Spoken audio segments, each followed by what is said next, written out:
आखाती देशाचा युद्धाचा परिणाम आहे तो मुंबईमध्ये देखील जाणवू लागलेला आहे। मुंबईतील रेल्वे कॅन्टीनच्या इथे आपण आहोत, ज्या IRCTCच्या माध्यमातून हे रेल्वे कॅन्टीन आहेत ते राबवले जातात।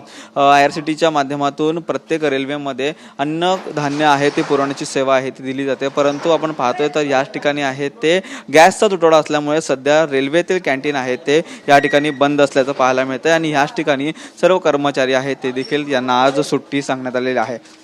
IRCTC अंतर्गत एकूण 7 हे कॅन्टीन आहेत आणि यामध्ये आपण पाहिलं तर कुर्ला व शिवरी, बोरिवली, वलसाड या ठिकाणी 7 हे असून या ठिकाणी सध्या गॅसचा तुटवडा आहे तो जाणवत आहे। त्यामुळे रेल्वेकडून देखील अशा पद्धतीचं एक लेटर आहे ते देखील सूचना काढण्यात आलेल्या आहे आणि त्यामध्ये रितसर सांगण्यात आलेले आहे की या ठिकाणची सर्व सेवा आहे ती जे जेवण बनवण्याची प्रक्रिया आहे ती बंद करण्यात यावी। त्यामुळे आता या ठिकाणी आहे ते सर्व काम आहे ते या ठिकाणी बंद आहे। आपण पाहतोय की या ठिकाणी हे कॅन्टीन बंद करून सर्व कर्मचारी आहे ते बाहेर निघतात आणि या ठिकाणी जे शटर आहे ते देखील या ठिकाणी आता बंद करण्यात येत आहे। त्यामुळे जोपर्यंत पुढील आदेश येत नाहीत तोपर्यंत IRCTCचं हे कॅन्टीन आहे ते सध्या बंद असणार आहे। सर्व आपण ट्रे आहे ते देखील या ठिकाणी बाहेर आहे ते पाहतोय आणि याच ठिकाणी आहे ते सध्या तरी रेल्वेचे IRCTCचं संपूर्ण कॅन्टीन आहेत 7ही कॅन्टीन ज्यामधून अन्न पुरवलं जातं, ज्या ठिकाणी वेगवेगळे पदार्थ आहेत ते बनवले जातात,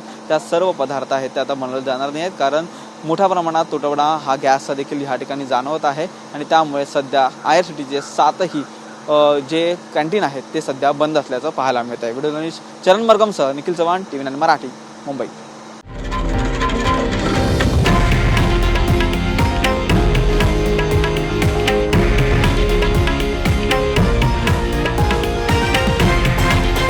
हे आहे देशातील नंबर 1 न्यूज नेटवर्क आणि आपण पाहत आहात TV9 मराठी, एकमेव।